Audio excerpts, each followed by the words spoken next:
ഒരു കൂട്ടം ആളുകൾ കൂടുതൽ അന്ധവിശ്വാസങ്ങളിലേക്ക് നീങ്ങുന്നു, അവർ കൂടുതൽ ഷിർക്കിലേക്ക് നീങ്ങുന്നു.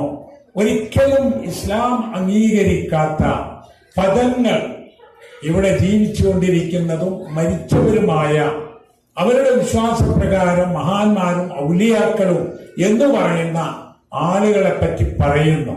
ഈ ലോകത്തെ തന്നെ നിയന്ത്രിക്കുന്ന മുദബ്ബിറുൽ ആലം അത് ഇന്ന വലിയാണ്, അല്ലെ ഇന്ന സിദ്ധനാണ് എന്ന് പറയുന്നു. അത്തരം ആളുകൾ അറിയാതെ ഈ ലോകത്തൊന്നും നടക്കുകയില്ല എന്ന് അവർ വിശ്വസിക്കുന്നു. ഒരു ഇല അനങ്ങുന്നത് പോലും അത്തരം ആളുകൾ അറിയും എന്ന് പറയുന്നു. ഏത് ഭാഷയിലും പറഞ്ഞാൽ അവൾ കേട്ട് മനസ്സിലാക്കും എന്ന് വിശ്വസിക്കുന്നു.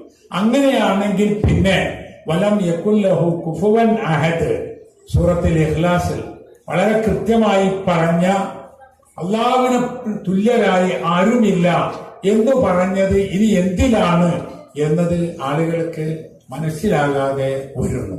മുസ്ലിങ്ങൾ എത്ര വലിയ ശിർക്ക് ചെയ്താലും അതിൽ കുഴപ്പമില്ല, അത് ഇസ്ലാം തന്നെയാണ് എന്നും മുസ്ലിങ്ങൾ അല്ലാത്ത ആളുകൾ ചെയ്യുന്ന ഷിർക്ക് മാത്രമേ ഷിർക്കാവുകയുള്ളൂ എന്ന് പോലും പറയുന്ന അവസ്ഥയിലേക്ക് കാര്യം എത്തി നിൽക്കുന്നു. അപ്പൊ നമ്മുടെ ദഅവത്ത് കൂടുതലായി വരേണ്ടതുണ്ട്. ഓരോ പ്രാവശ്യവും ഓരോ വർഷവും പുതിയ പുതിയ കാര്യങ്ങളാണ് വരുന്നത്.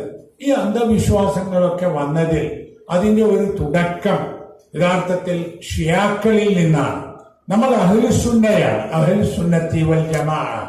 ഇസ്ലാമിന്റെ ആദ്യ നൂറ്റാണ്ടിൽ തന്നെ മുസ്ലിം സമൂഹത്തിൽ ഉണ്ടായ ഒരു ഭിന്നിപ്പും പിളർപ്പും ഒരു കൂട്ടം ആളുകൾ അഹ്ലുബൈത്തിന്റെ പേര് പറഞ്ഞുകൊണ്ട് ആളുകളെ സംഘടിപ്പിച്ചു.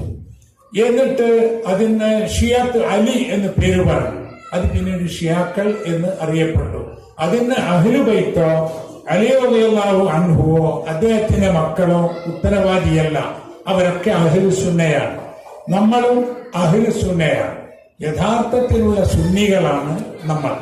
നമ്മുടെ പണ്ഡിത സഭ, കേരളത്തിൽ ആദ്യത്തെ പണ്ഡിത സഭ കേരള ജംഇയ്യത്തുൽ ഉലമയാണ്. 1924 അത് സ്ഥാപിച്ചത്. അതിന്റെ പൂർണ്ണമായ പേര്, രജിസ്റ്റർ ചെയ്ത പേര് കേരള ജംഇയ്യത്തുൽ ഉലമ അഹ്ലുസുന്നത്തി വൽ ജമാഅ എന്നാണ്. അതിന്റെ ലെറ്റർ ഹെഡിലും അതിന്റെ സീലിലും അതിന്റെ പരിപാടികളുടെ ബാനറിലും അതിന്റെ ഭരണഘടനയിലും ഒക്കെയുണ്ട്. അതുകൊണ്ട് നമ്മൾ തന്നെ മനസ്സിലാക്കണം, നമ്മൾ അഹ്ലുസുന്നയാണ്, നമ്മൾ യഥാർത്ഥ സുന്നികളാണ്.